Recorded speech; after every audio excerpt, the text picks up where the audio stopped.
Plus une forme contient d'énergie émotive, plus cette forme diminue le pouvoir de l'intelligence et de la volonté.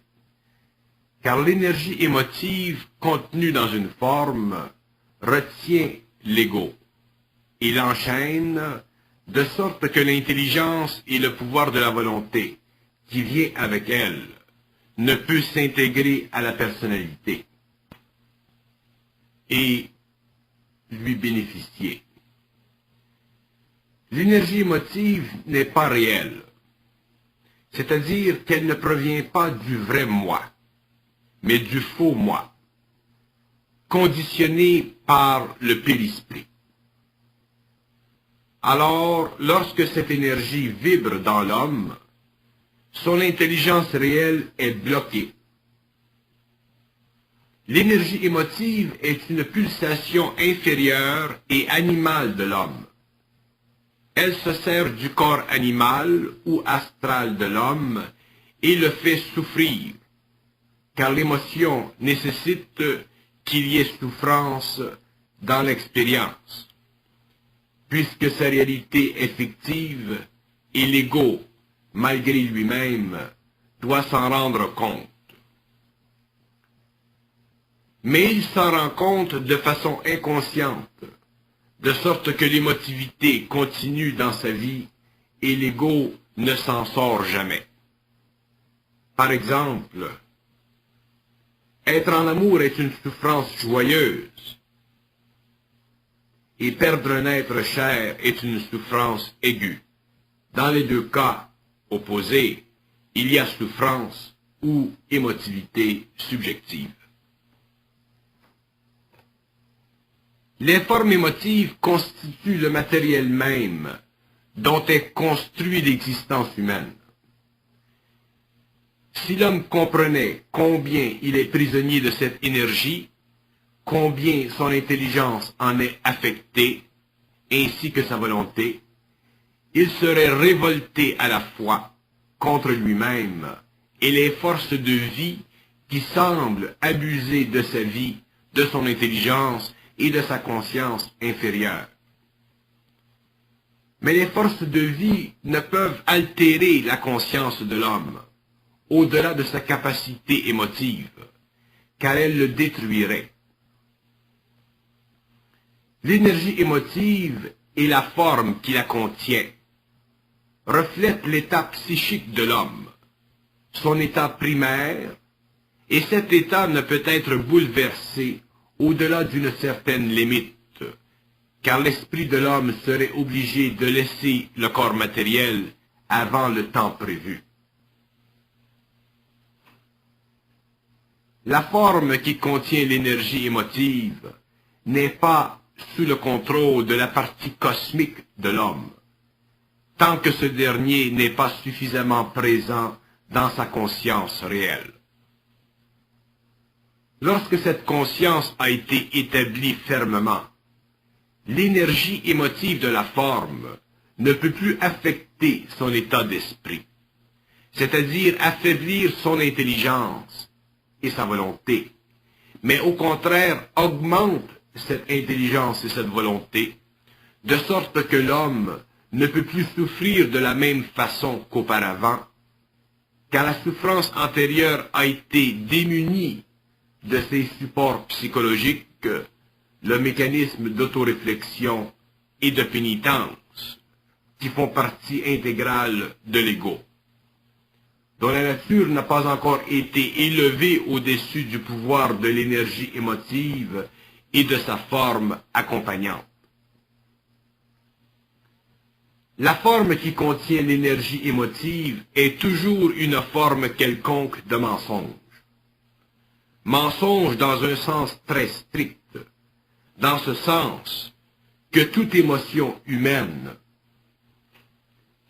comporte le risque éventuel et graduel de l'aliénation de l'intelligence et de la volonté réelle, car elle présuppose une déformation du corps astral chaque fois qu'elle se manifeste. Cette déformation du corps astral entraîne une perte de vision intérieure. Et lorsque cette condition s'accumule pendant une trop longue période, la fonction naturelle du corps astral est altérée. Et l'homme, au lieu de bénéficier de son corps astral, en souffre. Voilà pourquoi l'homme a toujours l'impression de ne pas être parfaitement heureux. Nous découvrons la déformation du corps astral dans la différence entre l'imagination créative et l'intelligence créative. L'imagination créative permet à l'ego de réfléchir des images qui s'impriment dans sa conscience astrale, aux dépens de son intelligence créative. C'est-à-dire que ces images, au lieu d'apparaître en lui d'une façon continue et consistante, apparaissent de façon intermittente et ne possèdent pas la qualité fondamentale de ce qui est intelligent et créatif, c'est-à-dire continu. Or, l'imagination créative ne possède pas de continuité. Elle change constamment et s'améliore ou dépérit selon l'état astral de l'homme. Dans le cas opposé de l'intelligence créative, le facteur astral est illimité, c'est-à-dire qu'il n'est pas conditionné par la conscience émotive de l'homme, mais par la conscience intelligente de l'homme, de sorte que le corps astral, au lieu d'imprimer des images qui proviennent ou sont suscitées par l'émotion, imprime des images suscitées par l'intelligence créative de l'individu, lui révélant des aspects intelligents de la conscience créative au lieu d'aspects miroitants et réfléchissants de la conscience émotive. La différence entre l'imagination créative et l'intelligence créative est tellement vaste et importante que seul celui qui la connaît peut le réaliser et voir jusqu'à quel point la vie humaine est une projection constante de son émotivité dans le monde. L'énergie émotive et sa forme accompagnante colore la conscience astrale de l'homme, de sorte que cette conscience merveilleuse, au lieu de servir créativement l'homme, sert des forces qui sont anti-homme, anti-esprit, anti-intelligence. Ces forces anti-homme font partie des basses vibrations qui traînent sur les plans inférieurs et qui attirent tout ce qui peut les nourrir et les perpétuer. C'est le mal dont parlaient les anciens. Mais le mal n'est pas seulement un aspect de ses forces, il est aussi un aspect de l'homme qui les nourrit et les rend puissantes. Et c'est la forme et son énergie émotive qui permet à ces forces de s'installer dans sa conscience astrale et de la déformer, de sorte qu'elle perd éventuellement son pouvoir créatif pur pour devenir simplement de l'imagination faussée et non intelligente. Si l'homme n'apprend pas quelque chose de réel par sa conscience astrale, cette dernière n'est pas intelligente ni créative, mais purement imaginative. Elle ne peut alors le servir, car elle ne peut ajouter à sa vie mentale supérieure. La conscience astrale de l'homme doit ajouter à sa conscience mentale. Si elle n'ajoute pas à cette conscience, elle l'affaiblira, car la conscience mentale de l'homme dépend de sa conscience astrale, tant que l'homme n'a pas perdu complètement la mémoire psychologique. Nous appelons mémoire psychologique cette mémoire qui dépend de l'ego et de ses mécanismes de réflexion perpétuelle. Pour que la conscience astrale de l'homme ajoute à sa conscience mentale, cette dernière doit être consciente de la valeur d'elle-même, sans avoir besoin d'être solidaire de la pensée collective ou de l'émotivité collective suscitée par cette pensée de l'humanité. Autrement dit, pour que la conscience astrale de l'homme lui serve, il doit d'abord être certain de la valeur de sa conscience mentale, de sa force créative, de son origine objective et cosmique. Sinon, sa conscience astrale n'aura pas le pouvoir de le servir, elle servira les autres forces en lui, autrement dit, elle se servira de lui. La forme est une réalité énergique qui retient et empêche l'homme de vibrer à l'énergie de l'intelligence pure. De sorte que la forme, alors qu'elle crée une barrière psychologique chez l'homme, le démunit de son pouvoir vibratoire latent, c'est-à-dire de sa conscience créative et active. La forme doit être réalisée par l'ego. Elle doit être saisie et comprise dans sa manifestation émotive ou intelligente. Si l'ego veut s'élever au-dessus de son influence et accéder à une intelligence plus vaste que celle que lui impose la forme, à cause de son effet sur le mental et l'émotif de l'homme. Ce n'est pas la forme en elle-même qui est dangereuse pour l'homme, mais l'incapacité de l'homme de la voir, de voir son effet qu'elle crée chez lui, la diminution de son intelligence réelle. La relation entre la forme et l'intelligence réelle de l'homme est une relation qui détermine la nature même de l'homme. Plus il est prisonnier de la forme, moins il aura d'intelligence réelle, et plus la forme diminuera sa capacité d'être libre, c'est-à-dire intelligent, c'est-à-dire vitalement vibrant à l'énergie de l'intelligence, tant sur le plan mental, émotionnel, que vital et conséquemment physique. La forme est une condition énergique de l'homme imposée à son intelligence et son émotif. Elle n'est jamais sans pouvoir d'influence sur ces deux plans à la fois. Alors, elle se nourrit de cette énergie mentale inférieure et émotive, et se nourrissant, devient de plus en plus puissante, de sorte que peu de temps s'en faut-il pour qu'elle possède sur l'homme un contrôle vibratoire dont il ne peut mesurer l'importance. De là, son inconscience grandissante et la perte naturelle de son intelligence réelle et créative. L'intelligence réelle peut faire comprendre à l'homme l'effet de la forme sur son être, car elle est libre de la forme.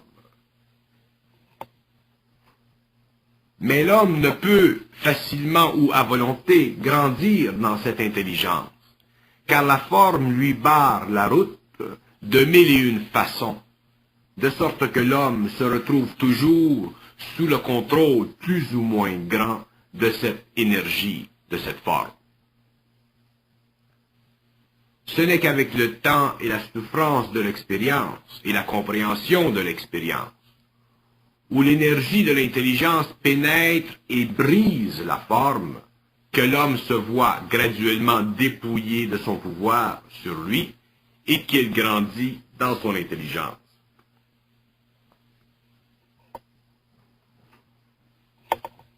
La forme mentale, la pensée subjective, crée dans l'homme une distorsion de sa réalité de vie, de sorte que son émotivité naturelle, au lieu de lui apporter le confort astral, c'est-à-dire le bien-être, le lui enlève pour le remplacer par une sorte d'angoisse qui colle toujours à sa conscience.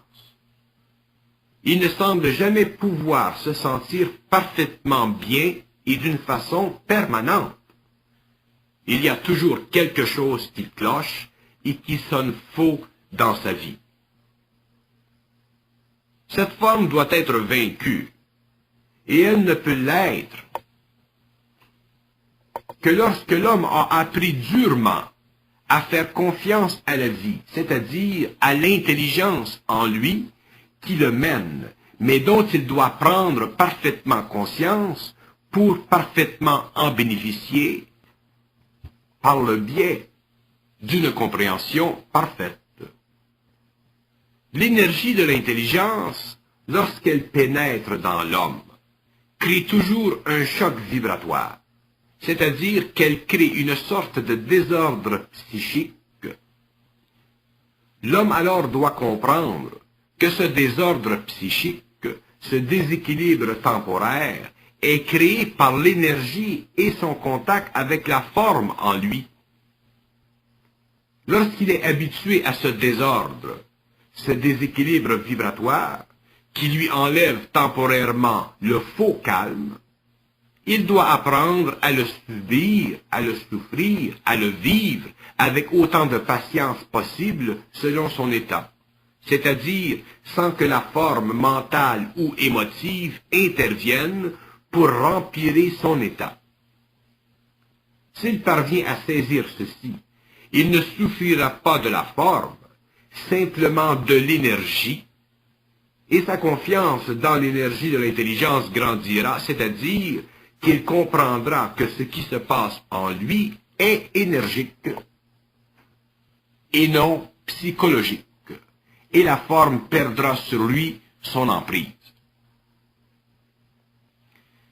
Éventuellement, ces changements vibratoires n'affecteront plus sa psychologie, mais simplement son énergie mentale et émotive, et il atteindra un plateau où rien extérieur à lui-même ne troublera son esprit, car l'ego sera plus intelligent et alors rassuré que tout ce qu'il ressent ne dépend pas de lui, mais de l'intelligence en lui, qui travaille sans cesse pour l'élever au-dessus de la condition humaine impitoyable de l'inconscience.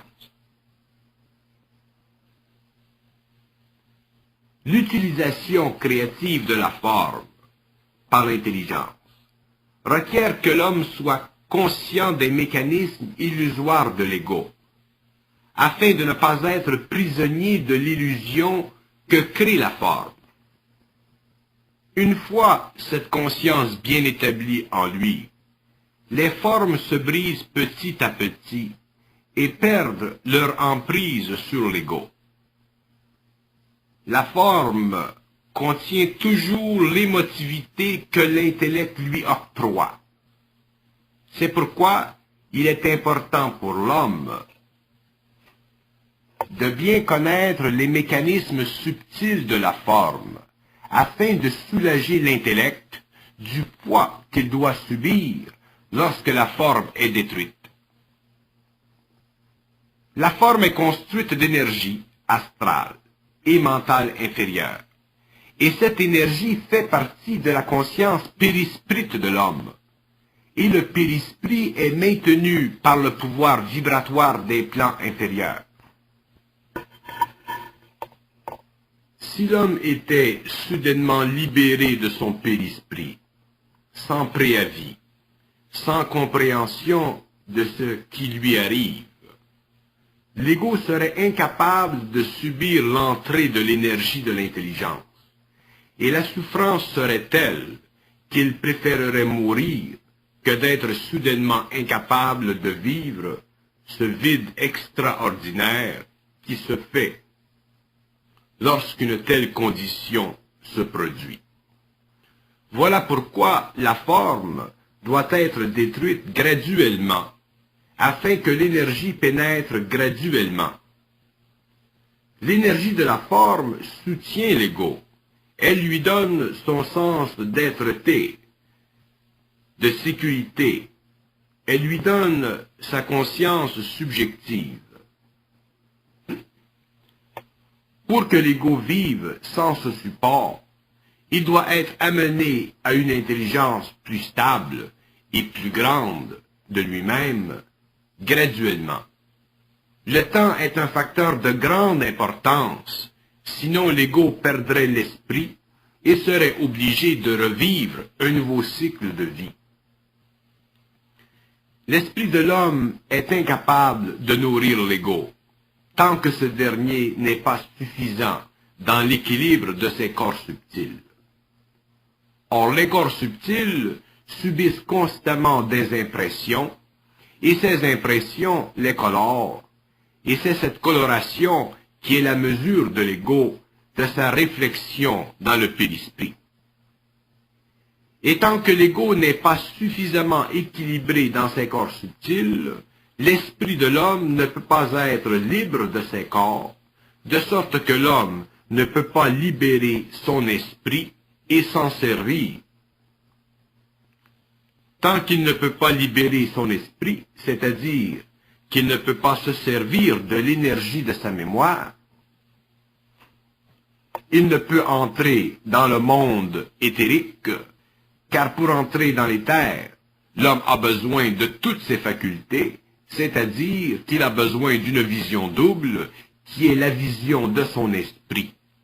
Car l'éther est un monde que l'on pénètre par l'esprit, et non par l'astral, ou par la partie inférieure de l'homme.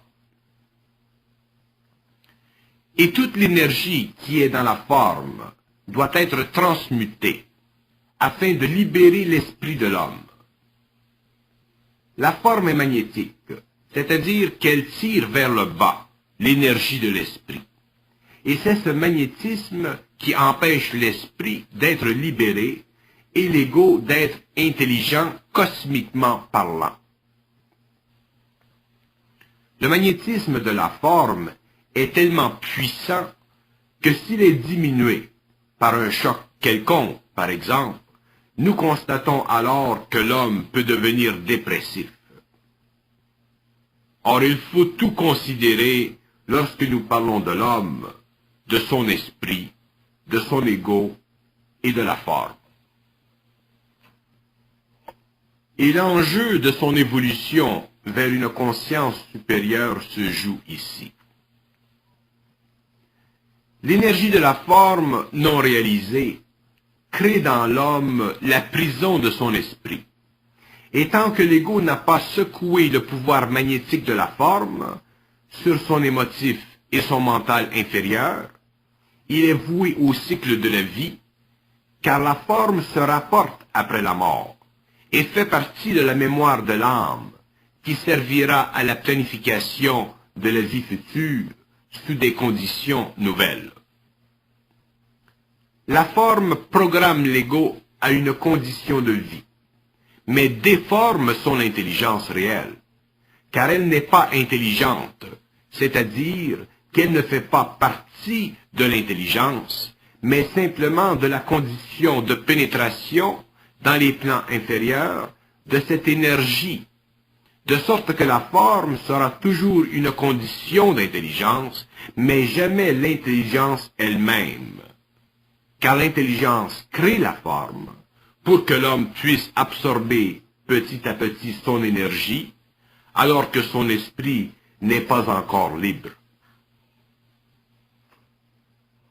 Lorsque son esprit sera libre, l'homme n'aura plus besoin de passer par l'illusion de la forme pour évoluer. Il évoluera par le mouvement de son esprit dans l'éther, qui est le monde où l'énergie de l'intelligence est créative, c'est-à-dire présente, permanente et sans réflexion.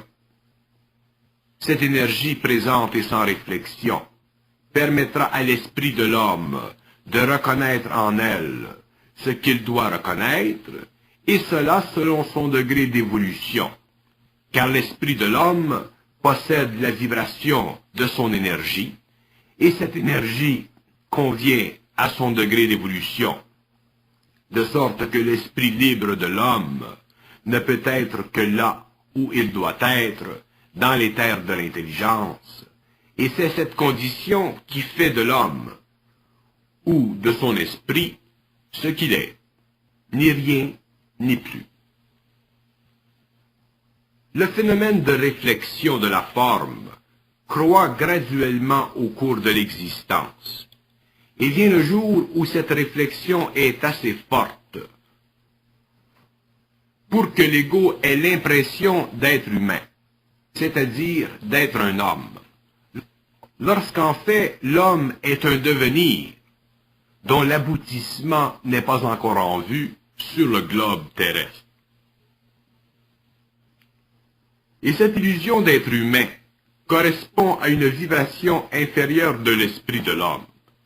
Et c'est cette vibration qui crée dans l'ego la réflexion qui lie l'homme à la matière et lui rend la tâche philosophique si difficile. Car l'homme d'aujourd'hui n'est pas encore dans sa réalité complétée. De sorte que le terrestre s'intéresse naturellement à la matière ou à la spiritualité, lorsqu'en fait il ne devrait être conscient que de l'énergie en lui, qui lui donne conscience, c'est-à-dire réalité permanente. La forme bloque la conscience de l'énergie, de sorte que l'intelligence qui procède de cette conscience de l'énergie n'est que très faiblement représentée à l'esprit de l'homme. C'est pourquoi les formes qui créent et prédisposent l'ego à une fausse compréhension de la vie doivent être réalisées essentiellement, c'est-à-dire vibratoirement, sinon elles ne peuvent être parfaitement neutralisées dans leurs effets sur le mental et l'émotif. On ne peut philosophiser ou rationaliser les formes, sinon nous en créons d'autres, et l'homme doit les réaliser vibratoirement, et ceci ne peut se faire qu'avec le temps, et non par attitude. Que la forme contienne une énergie qui doit être libérée pour que l'homme perçoive l'énergie de l'intelligence est une des fondations de la psychologie de l'intelligence que connaîtra la 6e race de l'homme. De cette expérience naîtra la transmutation des principes subtils qui mèneront l'homme vers la mutation. Autant l'homme a vécu et s'est nourri de la forme au cours de l'évolution afin de créer diverses cultures et civilisations, autant l'homme de demain sera libre émotivement et intellectuellement de la forme, de sorte que l'énergie de l'intelligence sera présente en lui comme jamais auparavant. La psychologie de l'intelligence supramentale sera implantée sur la Terre et l'homme ne se nourrira plus de l'extérieur de l'expérience, mais de l'intérieur de l'intelligence instantanée. Sa liberté sera assurée, car son intelligence ne sera plus infectée par l'intelligence de la conscience expérientielle de l'homme.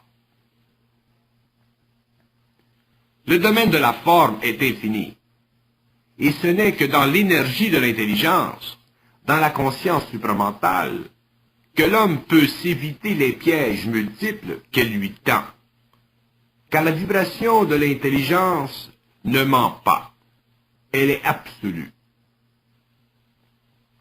Et plus l'équilibre se fait dans l'homme, plus il perçoit cette vibration et agit selon elle, de sorte que sa conscience se perfectionne, car elle se rapproche de la perfection de l'énergie, de sorte que le périsprit se dissout avec le temps, et le jour vient où l'esprit de l'homme est libéré, c'est-à-dire qu'il peut se soustraire des influences et des forces inférieures, et sortir des mondes inférieurs, contrôlés par Foral, Atrion, Rebka et Mitsra. Une fois libéré de ces mondes, l'esprit peut sortir des ténèbres, c'est-à-dire des régions inférieures, et pénétrer à volonté dans les mondes de l'intelligence, où l'esprit doit travailler pour le bénéfice de l'évolution et de l'homme. Or, le phénomène de la forme et la compréhension de ces mécanismes vis-à-vis l'énergie de l'intelligence créative est très important, car elle permet à l'homme de connaître la mutation, de sorte qu'il passera d'une étape à une autre de l'évolution.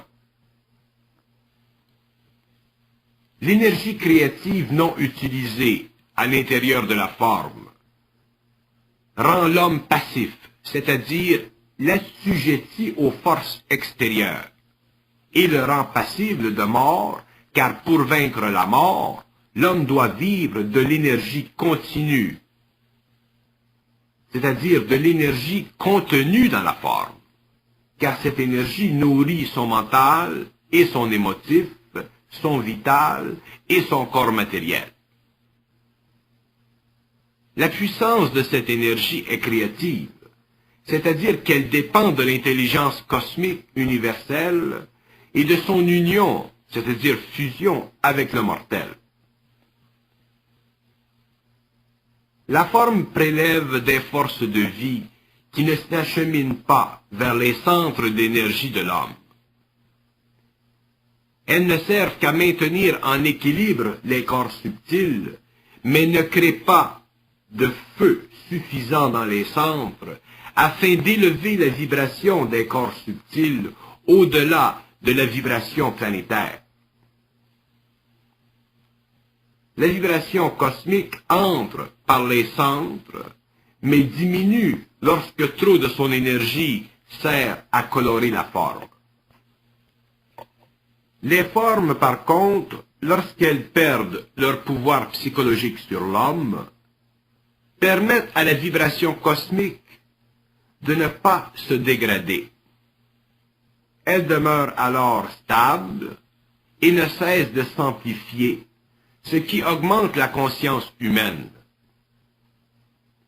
L'esprit éventuellement se libère et l'ego prend conscience de son intelligence, et lorsque le travail est terminé, l'esprit de l'homme interacte avec l'ego pour servir l'homme et lui permettre de connaître les lois de tous les plans, de sorte qu'une nouvelle civilisation peut être établie sur les décombres de l'ancien. Le pouvoir psychologique de la forme sur l'ego inconscient est total, c'est-à-dire qu'il empêche l'ego de réaliser son identité avec l'intelligence qui l'habite et le force à souffrir dans sa personnalité. Tant que l'ego souffre dans sa personnalité, il subit le pouvoir de la forme. Lorsqu'il se libère de ce pouvoir sur lui, sa personnalité subjective s'estompe et il découvre une personnalité réelle, c'est-à-dire une personnalité qui n'est pas colorée par la forme, mais créative et intelligente. Elle est alors parfaitement en harmonie avec l'énergie de l'intelligence supramentale. La forme est une réalité qui doit s'ajuster à l'intelligence, au lieu d'être une condition de vie qui crée une psychologie égoïque, passive, vis-à-vis l'homme, et tant que la forme ne peut pas être perçue vibratoirement par l'ego, elle lui crée une impasse et le retient dans son intelligence. Puisque l'intelligence réelle est infinie et que la forme est finie dans son intelligence, il est naturel que l'homme ne vive sa vie qu'à l'intérieur d'une limite psychologique, maintenue et créée par la forme. Dès que l'énergie de l'intelligence commence à percer cette forme, la psychologie de l'individu, c'est-à-dire sa conception de lui-même et du monde, change, et son esprit commence à grandir et à devenir plus fort en lui. de sorte qu'avec le temps et ce changement continu qui ne peut plus être arrêté, son intelligence grandit et sa vie se stabilise à un autre niveau. Elle se clarifie et devient plus réelle et limpide. La psychologie matérialiste remplace une forme par une autre dans son traitement psychologique de l'être humain. La psychologie de l'intelligence, c'est-à-dire la science de l'intelligence, qui vient du plan supramental, permettra de reconnaître le jeu de la forme et son emprise sur l'intellect et l'émotion, de sorte que l'homme, au lieu de subir une altération de sa personnalité, subira un changement vibratoire de ses corps subtils, de sorte que sa psychologie ne sera plus en fonction de la forme, mais en fonction de l'énergie de l'intelligence, qui fait comprendre la présence de la forme et son influence sur l'ego. Puisque tout est énergie et que la forme est énergie, seule l'intelligence supramentale peut faire reconnaître à l'homme la vibration, tandis que l'intellect lui fera reconnaître la réflexion.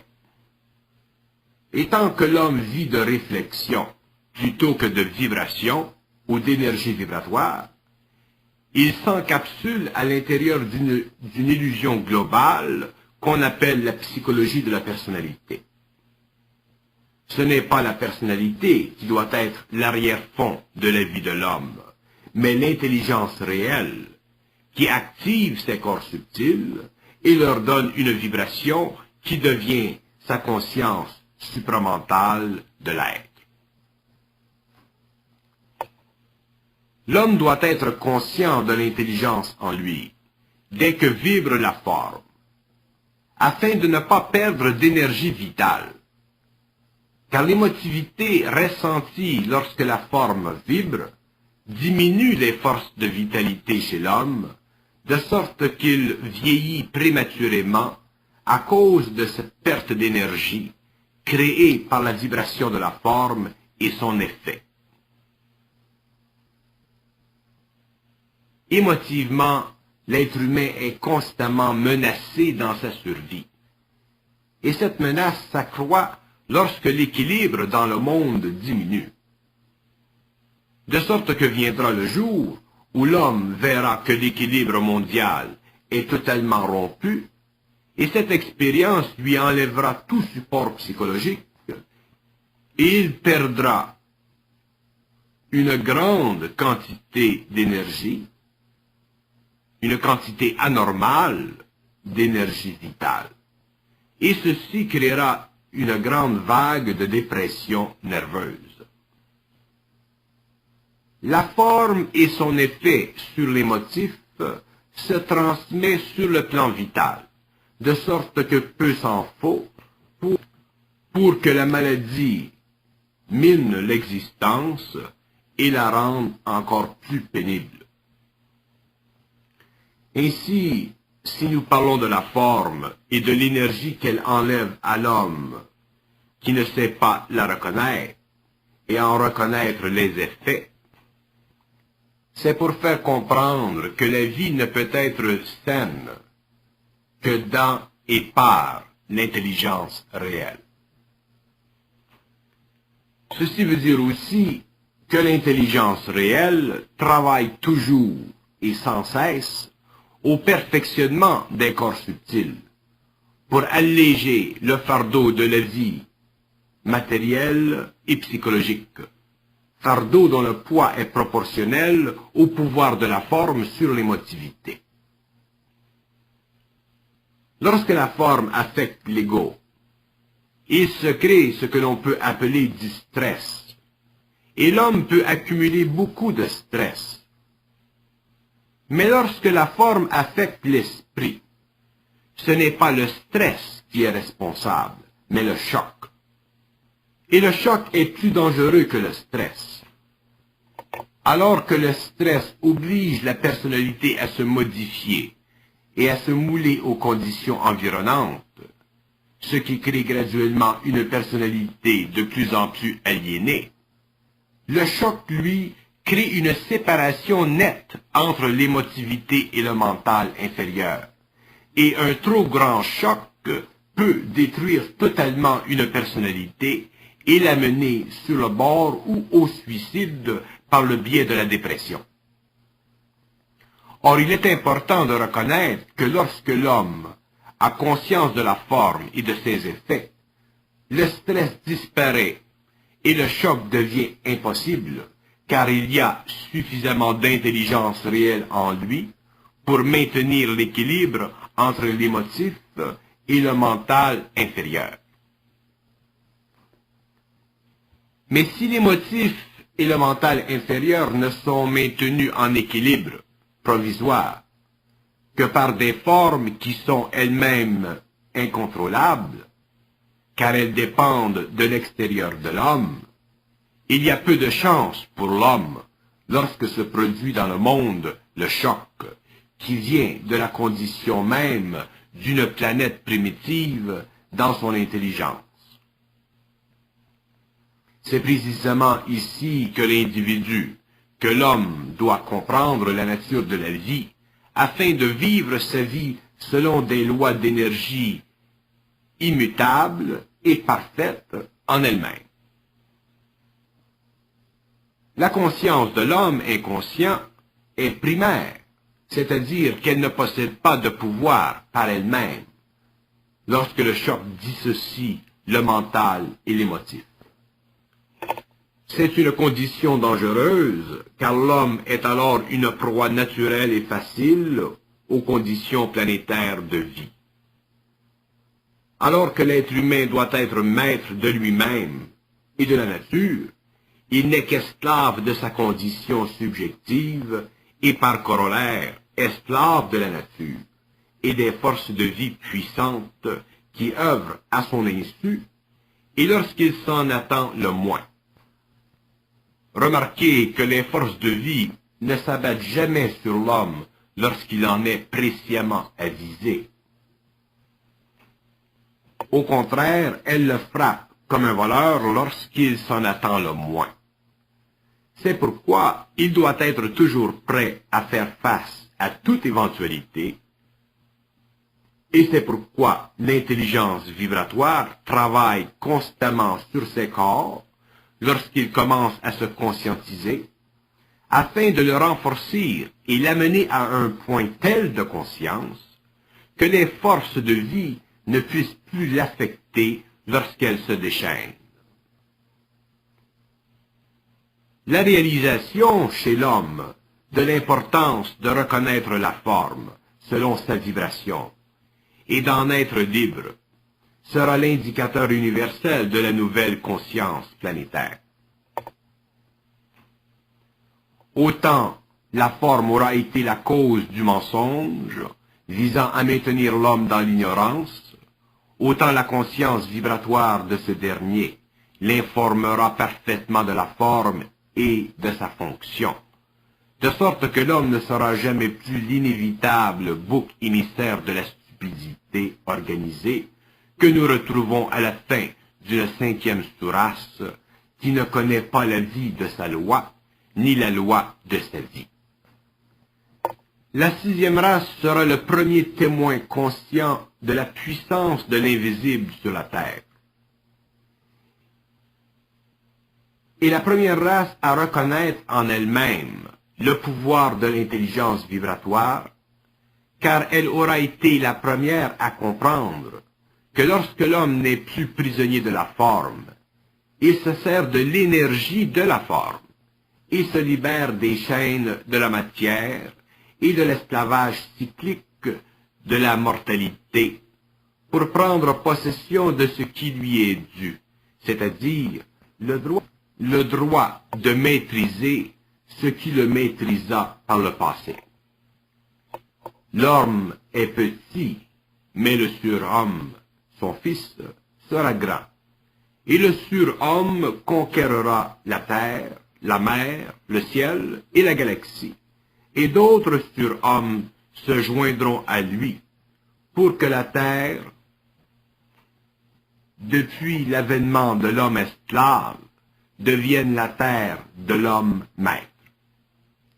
Et cette terre sera reconnue dans les coins les plus éloignés de la galaxie comme celle qui aura échappé aux lois expérimentales de la conscience cosmique.